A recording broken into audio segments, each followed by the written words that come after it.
All right, look who's on the couch, Rudy Giuliani, President Back Trump's on the couch. brand new attorney. All right, you got me here. Let's start. We're going to talk about Stormy Daniels and that payment, and you're going to break some news on that. But first, let's start with Robert Mueller. You're his new attorney. What are the possibilities that the president will sit down with him for 2, maybe 3 hours tops? Well, that's the amount of time, Steve, that we would allow, only because that's what Clinton got. He got only 2.5 hours, and he fought with them over discovery. We've given them 1.2 million documents. Didn't fight with them over it. Could have. We could have raised presidential privilege, other privileges. We gave them a complete picture of what's going on. They should be able to do this if they have a case in 2.5 hours, or they want to dispose of it. The Judge Napolitano was just on there and says, you don't want to aggravate the investigative committee. They don't like these limitations or putting out parameters. What's your reaction to that? Tough luck. This is the cards we've been dealt. And if you do it for Clinton, I'm sorry. Maybe they like to give us all the things that Clinton got, like the memo written before the interview, like no under oath, right? Like Comey making up his mind before he ever interviewed her, and your lawyers in the room, all of whom were witnesses, sitting there making signals at you. And they all got deals. Right. And so we're asking for only one thing, quite reasonable. This is the President of the United States. He's getting ready to negotiate probably one of our most historic agreements since the opening to China. And nix another with Iran, perhaps. Yeah, and we got Kim Jong-un impressed enough to be releasing 3 prisoners today. And I've got to go there, and Jay Sekulow and the Rasners, we have to go there and prepare him for this silly deposition about a case in which he supposedly colluded with the Russians, but there's no evidence of that. I mean, everybody forgets the basis of the case is dead. Sessions should step in and close it and say, enough's enough. But, Mr. Mayor, you look at the questions. They don't think collusion's dead if you look at those 52 questions that we saw. Yeah, but they're ridiculous questions. Like, what did you think? What did you feel? Yeah, you know, Dan Bongino. What were you dreaming? Did you have any dreams? I thought Freud wrote them. Right. We had Dan Bongino on, and he said, what's interesting, when he was a federal agent, he said, if there was a crime, we would investigate to find out who was involved in it. He said, here, we feel like they're targeting the president, and then they're trying to find a crime. That's right on target, isn't it? This started as collusion with the Russians. No. Right. Now they go to obstruction of justice, collusion among the players. What they're really trying to do is trap them into perjury. Right. So let's talk about... And we're not suckers. So right now, it's still up in the air. Let me ask him just one quick question. What are the chances, like 50-50, 40-60, that he'll... Before they raided a lawyer's office, which will turn out to be an outrageous violation of the attorney-client privilege, before they put out the questions and completely soil the atmosphere, the chances were pretty good. Now we're going to have some convincing to do. They're going to have to convince us they can be objective and they're not out to get 50-50? I don't want to put a percentage on it. It's not as good as it was when I first came into it. Is it ultimately going to be up to the president? Is he going to go with your recommendation? No. I mean, yes, he will, I think, but it might not. Right. I mean, a lawyer has to be in a position of making a recommendation. Then you got to go either way. You can't just walk out and huff. So what made a lot of news last night, everything you made, because we haven't seen you in a while, and now you have this prominent position representing the president's legal team that's just been reformed. You got a new lineup out there. You said about Michael Cohen and the private money, Stormy Daniels got paid $130,000. Michael Cohen said, hey, I took this out. I took a loan out to pay it. The president said I didn't know anything about it. You came out last night and said, I looked at the receipts. This was done through private, nothing to do with campaign funds. It was done through a retainer. That's clear as a bell. Right. It's been done through a retainer fee, and eventually he got paid back, and he just found out about it just now in you going through this. So the president tweeted out this morning to further explain, because this ends up being the biggest story of the day and the night. Mr. Cohen, an attorney, received a monthly retainer not from the campaign and having nothing to do with the campaign, from which he entered into through reimbursement. A private contract between two parties known as a non-disclosure agreement, or an NDA. These agreements are very common among celebrities and people of wealth.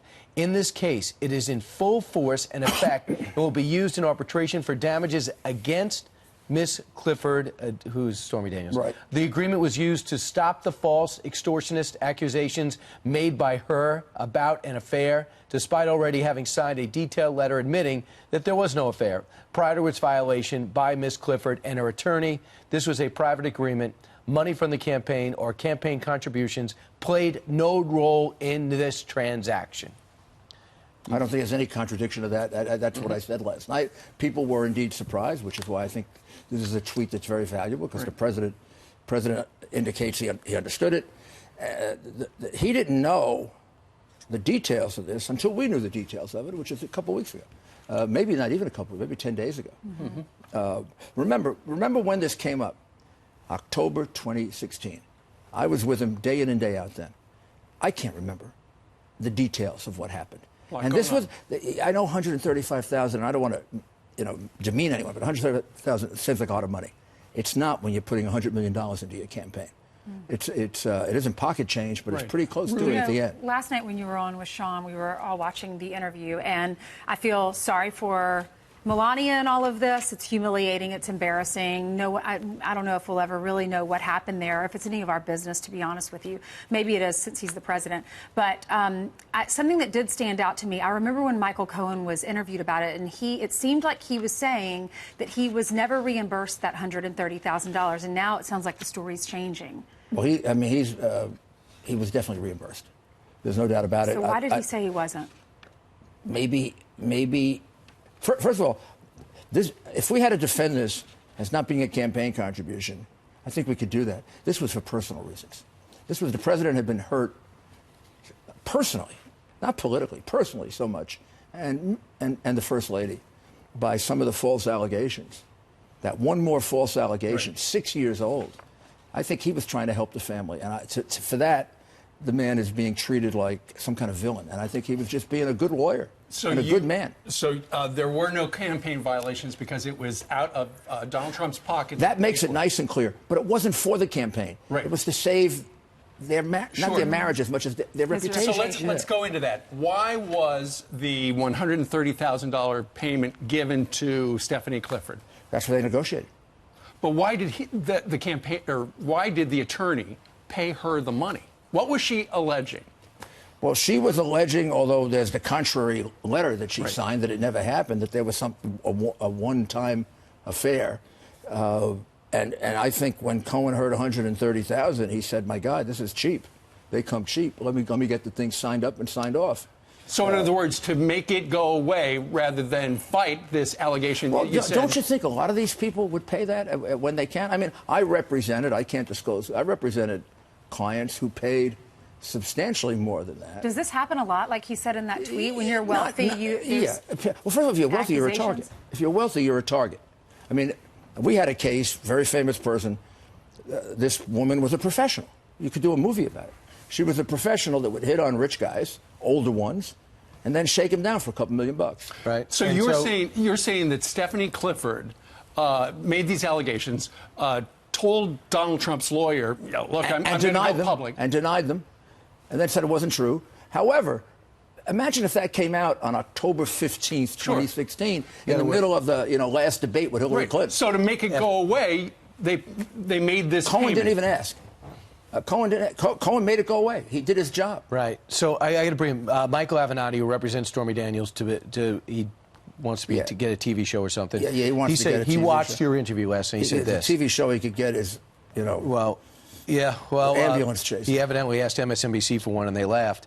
He said, "I'm rarely as even MSNBC left." Right? Yes, they did. My God, he must be says, terrible. "I'm rarely, as your viewers know, rendered speechless, but I'm absolutely speechless at this revelation and admission. This is an outrage. What has gone on here? The American people have been lied to about this agreement. Yeah, well, about the $130,000. the whole investigation is that about the reimbursement. This is consistent with what we've been saying for months. This ultimately is going to be proven, and ultimately we're going to come out." He went on to say, "This proves the president will not finish his term." I don't get any of that. What is it? It proves what we've been saying from the beginning. It had nothing to do with the campaign. It was a personal matter. It proves that they're stick-up artists. I don't believe he was the attorney back then. So he's trying to make up for what he thinks, he's trying to make money. Yeah. It turned out, when you look at it, they figured they should have gotten a lot more than $135,000 for it. It should be in the seven figures. And this guy wants to. Is he going to give up his 1/3 of it? I doubt it. Okay. I mean, he's going to take that money and jump in the next ambulance. All right, let's talk a little bit about something else. James Comey, former FBI director, you're at loggerheads with him. Didn't you hire him at some point? Did you have to say that? The president keeps saying that. Didn't you inflict this guy on us to begin with? But you were saying he's a liar and essentially a terrible person. Well, I'm not a terrible person. I think he's a liar. I mean, Oh, let's say he lied. McCabe would tell you he lied, his number 2 guy. But it was proven McCabe lied. Well, 4 times, 3 times under oath. Right, and he lied 3 or 4 times. I mean, and also refused to say that the president wasn't a target, when in fact he had done that for Hillary Clinton, completely botched the Clinton investigation. There's nobody that doesn't think his handling that was disgraceful. Now, how he can be put up as a model of credibility, I mean, they're dreaming if they think he'd ever get in court and we wouldn't rip him apart. So the one thing is, what McCabe has said is, I told Comey I'm going to talk to the Wall Street Journal and tell this story, right. And they say they do that. And Comey says, he's never told me anything.